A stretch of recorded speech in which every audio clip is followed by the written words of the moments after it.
Assalamualaikum warahmatullahi wabarakatuh. Selamat pagi.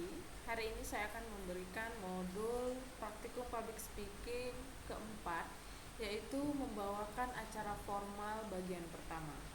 Nama saya Ilma Sakinah Tamsil, pengampu mata kuliah praktikum public speaking IKM 53022B, Fakultas Ilmu Sosial Ilmu Politik Universitas Medan Area.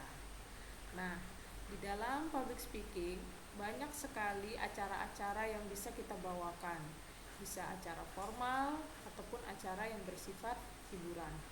Nah, di modul kali ini saya akan memberikan bagaimana cara membawakan acara formal di bagian pertama. Nah, untuk melatih kepekaan pengaturan keterampilan public speaking, maka seorang public speaker dituntut untuk meningkatkan intensitas tampil. Maka seorang public speaker yang handal dituntut untuk mampu menjadi public speaker pada semua acara. Nah, artinya untuk menjadi seorang pembicara itu tidak harus cuma bisa membawa acara formal, tapi dia juga bisa membawa pada semua acara, mungkin acara santai, acara hiburan, dan sebagainya.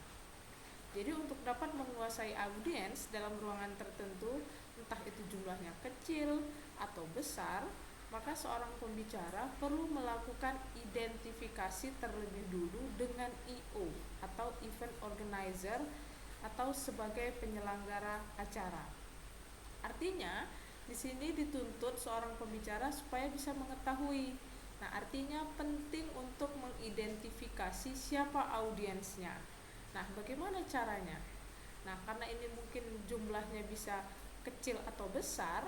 Nah, kalau dikategorikan besar, kita mungkin bisa berkolaborasi dengan seorang event organizer atau penyelenggara acara.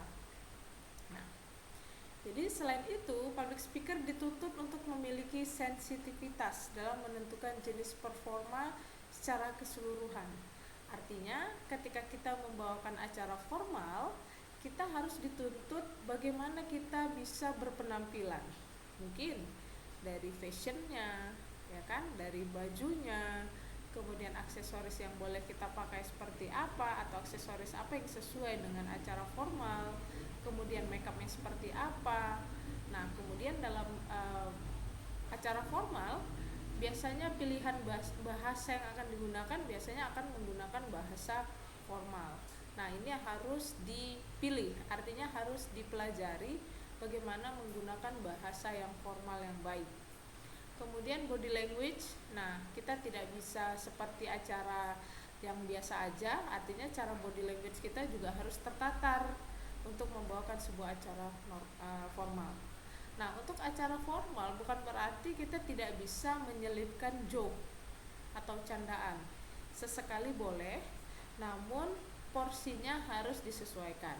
Ingat, acara kita acara formal, jadi maka porsi untuk acara formalnya akan lebih besar, namun boleh diselingi oleh joke supaya audiens tidak merasa bosan. Nah, guna joke ini kan sebagai selipan hiburan. Nah, kemudian kita juga harus bisa mengatur intonasi suara yang terkait dengan profil audiens. Jadi akan disesuaikan. Misalnya acaranya acara wisuda.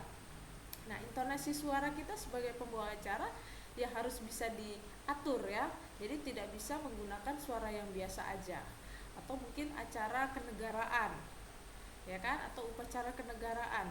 Nah, intonasi suara kan nggak mungkin seperti kita ngomong biasa, misalnya kan pembacaan undang-undang dasar. Nah, pasti kan nggak seperti itu. Jadi ada intonasi yang khas, pembacaan undang-undang dasar. Nah, ada intonasi yang terkait dengan profil audiensnya. Nah, misalnya contoh lain bisa saya katakan, ada sebuah acara yang dihadiri oleh orang berusia 50 tahun ke atas. Nah, ini akan beda dengan acara yang dihadiri oleh mungkin remaja belasan tahun. Nah, dari situ seorang public speaker atau seorang pembawa acara dia harus memperhatikan performanya.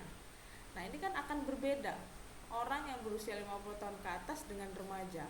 Energi yang harus dikeluarkan itu kan juga akan berbeda, ya kan? Nah, bagaimana kita melakukan interaksinya, seperti apa body language kita. Nah, ini akan disesuaikan. Jadi untuk acara formal biasanya akan sedikit lebih diatur dengan lebih baik. Kemudian tinggi rendah volume suara juga harus dikelola, karena jika seorang pembicara atau seorang public speaker terus mengeluarkan suara yang keras, nah kemungkinan nanti dia akan kehabisan suaranya pada tengah acara, atau mungkin dia akan capek. Jadi untuk itu memanfaatkan pengeras suara atau sound system yang ada sangat diperlukan, supaya tidak terlalu capek seorang pembicara ini. Nah, jenis-jenis acara formal itu apa saja ya? Nah, ini banyak. Nah, acara yang digelar oleh lembaga, instansi, organisasi, kepanitiaan. Nah, ini biasanya bersifat undangan resmi, ini didasari oleh aturan-aturan protokoler yang relatif baku. Jadi acaranya ini biasanya resmi. Nah, itulah acara formal. Nah, otomatis outlook yang digunakan juga harus sesuai, juga harus formal. Nah, contoh acara formal: upacara wisuda, pelantikan, serah terima jabatan, upacara kenegaraan, dan sebagainya. Nah, nama pembawa acaranya biasanya disebut dengan MC boleh, bisa protokol boleh, atau peranata cara. Nah, selain ada acara formal, ada acara semi formal. Nah, acara semi formal ini adalah acara yang diselenggarakan untuk kebutuhan tertentu dengan menggunakan tata cara yang tidak begitu baku tapi tetap tersaji apik, karena diatur dengan ketentuan yang telah dirancang sesuai dengan kebutuhan acara yang bersangkutan. Nah, ini walaupun dia tidak formal secara keseluruhan, namun dia masih tertata, artinya ada aturannya, ya, ada ketentuannya. Nah, contohnya acara semi formal itu acara pensi, acara pemberian penghargaan, pergelaran musik, ulang tahun, dan sebagainya. Nah, nama pembawa acaranya ini MC ataupun presenter. Baik, jadi bagaimana sih cara membawakan acara formal? Nah, cara yang harus kita siapkan ketika kita harus membawakan acara formal. Nah, siapkan apa yang harus Anda lakukan atau Anda bicarakan di depan umum. Artinya kita prepare diri kita, kemudian kita kuasai materi yang mau kita sajikan. Kemudian siapkan kalimat-kalimat yang akan Anda mulakan pada pembawaan acara formal Anda. Nah, harus ada kalimat-kalimat. Nah, inilah pentingnya menulis naskah. Jadi ketika kita menulis naskah, membantu kita kemudian bisa mengedit naskah sehingga kita tahu kata-kata apa yang terbaik, kata-kata apa yang harus bisa kita pilih di dalam acara formal tersebut. Kemudian, coba prediksi apa reaksi dan respon audiens dengan bahan bicara kita. Nah, yang namanya public speaking ini kan latihan ya. Artinya sebelum acara H atau acara sebenarnya itu berlangsung, kita mungkin bisa latihan dulu di gladi resik. Nah, kita prediksikan kira-kira nanti audiens seperti apa nih responnya, reaksinya seperti apa. Nah, ketahuilah bahwa setiap orang dapat saja berbuat salah, tidak selalu karena pemula. Jadi ini adalah proses bagi Anda untuk bisa. Jadi jangan takut kalau salah walaupun membawakan acara formal. Nah, tetap latihan. Bagaimanapun yang namanya manusia pasti buat salah, tapi kalau kita latihan, kita ulang-ulang, insya Allah ini bisa akan jauh lebih baik. Baik, terima kasih. Itu saja modul singkat di pertemuan 4. Kita ketemu di pertemuan kelima, yaitu membawakan acara formal bagian kedua. Terima kasih. Assalamualaikum warahmatullahi wabarakatuh.